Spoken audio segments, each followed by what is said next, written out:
95% das empresas no Brasil pagam mais impostos que deveriam. Tem alguma coisa errada nessa história.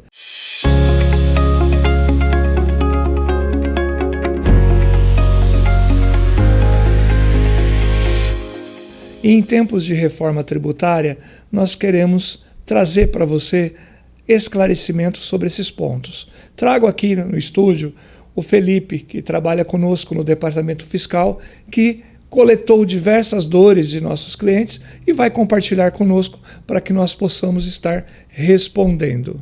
Juntei muitas dores que o pessoal mandou aqui para a gente ver e descobrir um pouco dessa mudança que a gente vai ter nos próximos anos. Pensando nisso, Ruberley, o que vamos mudar daqui? 2026 começa, o que é essa tal de reforma tributária, como a gente está se planejando? A reforma tributária é a mudança do nosso sistema de tributação sobre o consumo. Nós estamos trabalhando sobre a reforma do consumo, ou seja, atualmente quais são os impostos que incidem sobre o consumo? Nós temos o ICMS, o PIS, o COFINS, o IPI e o Imposto sobre Serviço. Então, estes impostos deixarão de existir e teremos, então, 3 novos impostos. Então, sai 5 de cena e ficam 3. Parece que é uma mudança pequena, mas ela é conceitualmente muito grande. Nós teremos o Imposto Federal, que vai ser a CBS, que engloba o PIS e COFINS, e nós teremos o IBS, que englobará o ICMS e o ISS. E continuaremos aí com o imposto seletivo e o IPI para a Zona Franca de Manaus. Então, a nível estrutural, a grande mudança é essa. E a reforma, ela tem por objetivo simplificar, dar mais transparência para o consumidor, que é quem paga a conta, e facilitar o cumprimento das obrigações acessórias no dia a dia. Também percebemos que tem muita palavrinha nova. E a palavrinha que estão falando bastante sobre o IVA dual. O que seria o IVA dual e como que ele se comporta agora com a reforma? Olha, como você está colocando, Felipe, IVA dual. A pergunta é simples, a resposta ela é um pouco extensa. IVA, Imposto sobre o Valor Agregado. Por que sobre o valor agregado? Quer dizer o seguinte, que o imposto pago na etapa anterior será compensado com a etapa seguinte. Ou seja, cada ente da cadeia de produção ou comercialização ou prestador de serviço vai pagar o imposto sobre aquilo que agregou. Por exemplo, eu faço uma compra de matéria-prima no valor de R$1.000. O fornecedor de matéria-prima pagou o imposto sobre esses R$1.000. Eu transformei, vendo por R$2.000. Então eu agreguei 1.000. Vou pagar os impostos sobre o 1.000 que eu agreguei. Então, numa metodologia de débito e crédito, eu compenso o imposto da etapa anterior. Perfeito. Pensando também na parte de regimes tributários, que a gente sempre, os nossos clientes ficam olhando, vai ter mudança, como que vai ser? A gente vai ter novos regimes ou não? Nós teremos algumas mudanças, em especial para o Simples Nacional. Lucro real e lucro presumido, quando nós falamos de tributação sobre a renda, por enquanto nada muda. O que muda é a tributação sobre o consumo. Então nós teremos no lucro presumido e no lucro real, sai de cena o PIS, COFINS, ICMS, IPI e ISS, entra em vigor o IBS, CBS e Imposto Seletivo. Já no Simples Nacional, o que vai acontecer? A empresa ela terá que analisar a operação dela e tomar uma decisão se ela continua no Simples Nacional como é conhecido, com todos os impostos incluso dentro da DAS, ou ela entra no regime misto, que parte dos impostos permanecerão na DAS e parte serão recolhidos através do IBS, CBS e Imposto Seletivo. Então depende muito do negócio. Se eu vendo diretamente a consumidor, que esse consumidor não vai ter crédito, eu posso continuar no regime normal. Agora, se eu vendo para alguém da cadeia intermediária, um comércio, uma indústria, provavelmente esse comprador vai fazer jus ao crédito e vai querer ao crédito. Então, automaticamente, ele vai forçar você do Simples Nacional a mudar a escolha para o regime misto. Perfeito, Roberley. Roberley, um ponto que as dores maiores, eles estão pensando e agora em 2026, qual que vai ser a mudança que a gente vai sentir, que a gente já vai começar a ver, tanto em notas fiscais, o que vai mudar? Em 2026 vai ser o ano do treino. Então, com muita inteligência artificial, o próprio fisco com integração de dados, através da nota fiscal, que a nota fiscal vai ser o documento mandatário, inclusive para confissão de dívidas. Então, as notas fiscais vão espelhar o novo modelo de tributação e durante o período de 2026 nós vamos conviver com PIS, COFINS, ICMS, ISS, IPI e também o IBS e o CBS.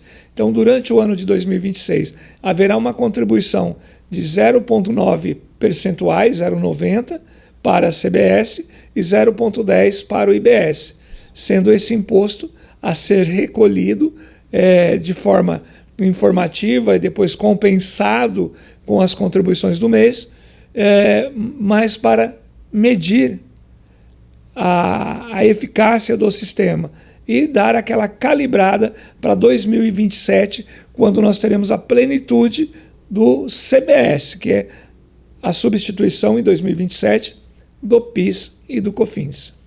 E pensando na apuração, como que vai ser a apuração desses impostos novos? Falando em IBS e CBS, nós temos uma quebra de paradigma, pois hoje o imposto é apurado pelo contribuinte ou através dos profissionais contábeis e empresas de contabilidade que fazem o processamento e a apuração e conferência, depois a confissão.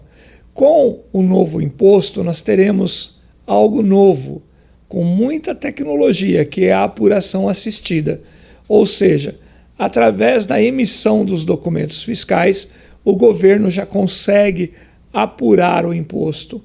E ele vai dar um prazo para o contribuinte se manifestar se concorda ou não.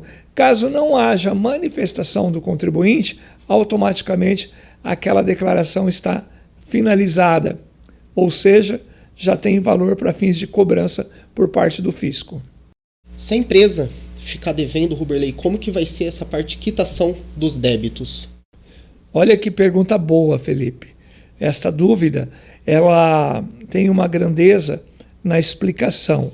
E nós vamos ter uma modalidade de liquidação de pagamento particionado. Então, a cada operação que acontecer por meios de pagamentos, o recurso vai ser separado. Então, exemplo, eu fiz uma compra no valor de R$1.000, 28% é impostos. Eu tenho esse crédito. Muito bem. Em que momento eu vou realizar esse crédito? Quando houver o pagamento dele. Então, eu não estou falando do débito do meu imposto, eu estou falando do crédito do meu fornecedor.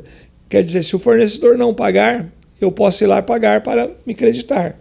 Mas, enquanto não há o pagamento pelo fornecedor, eu não tenho crédito. Então, o próprio mercado fiscaliza o mercado. Olha que inteligente, o governo colocou milhões de fiscais na rua.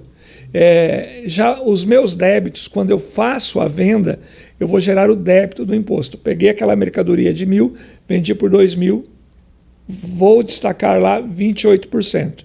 Bom, 28% de 2.560. Então eu tenho um crédito escritural lá na minha conta corrente com o governo de 280, que foi o que o fornecedor pagou. Se o fornecedor não pagou, eu tenho que pagar os 560. Então, uma das modalidades da liquidação é com a compensação desses créditos. E a outra também, quando eu vender, que eu cobrar o imposto do meu destinatário, a hora que é efetuada essa cobrança, o dinheiro desse imposto também já vai para o governo. Então, ele também já liquida esse débito. E, por fim, o que sobrar por pagamento, através de guia, como a gente conhece, ou através de, se de repente eu tenho mais créditos que débito, o ressarcimento, a restituição desse valor, que o governo promete, de acordo com o que está na Lei Complementar 214/2025, em 3 dias úteis devolver o dinheiro para a empresa. E a pergunta que não quer calar, que todos os nossos clientes e todo mundo que está no olho do furacão está querendo saber quando que a gente começa a se preparar para a reforma tributária? Na verdade, o preparo já começou. Nós temos que nos adequar, correr atrás de informação, para estar em 2026 em condição de emitir nossos documentos fiscais já na nova modalidade.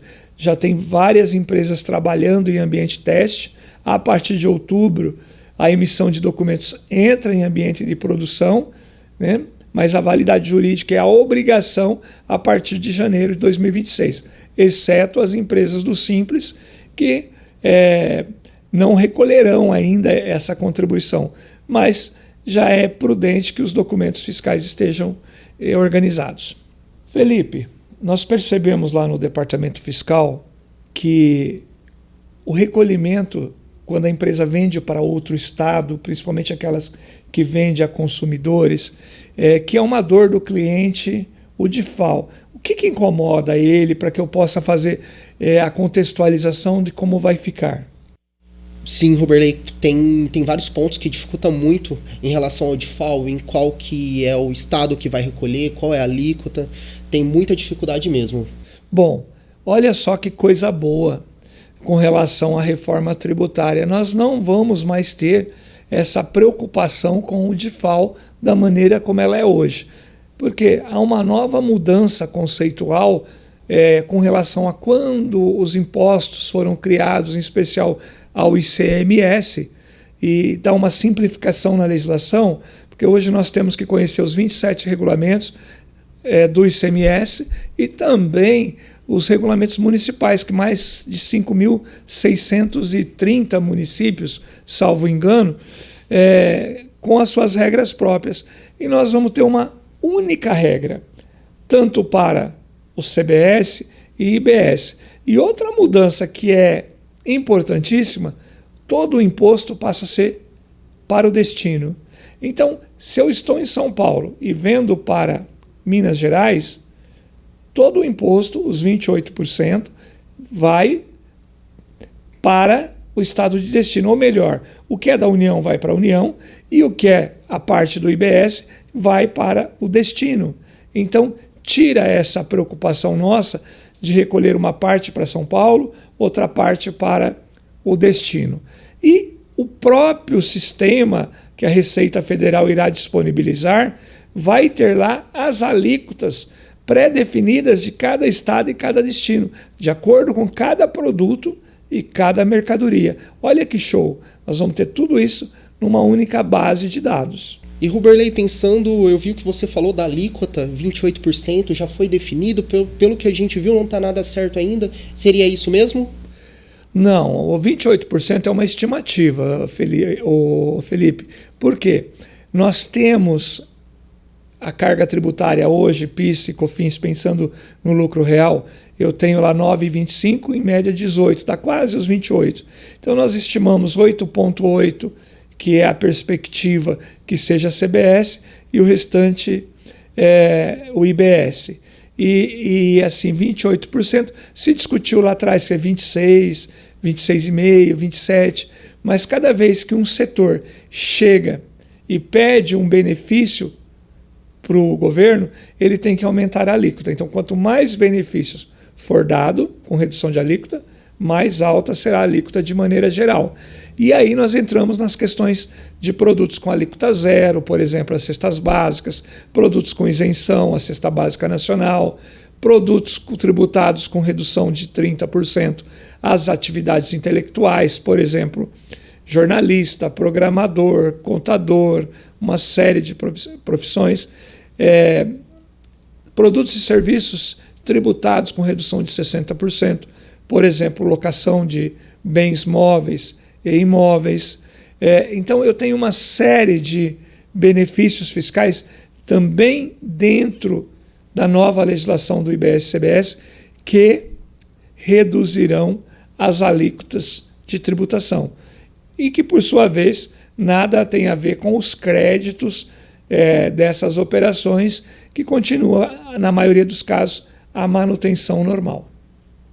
Bom, feito essas considerações nesse nosso bate-papo de hoje, nós queremos convidar você para assistir o 3º episódio, onde nós vamos estar orientando o que você tem que fazer hoje para estar em conformidade em 2026. Pois você não pode esquecer, coloque isso em mente, 95% das empresas recolhem mais impostos do que deveria porque não cuida bem do seu cadastro. No nosso 3º episódio, nós vamos orientar a sua empresa o que fazer para estar em conformidade fiscal em 2026. E não esqueça, 95% das empresas pagam mais impostos que deveriam pagar porque não cuidam bem dos seus cadastros. Pense nisso.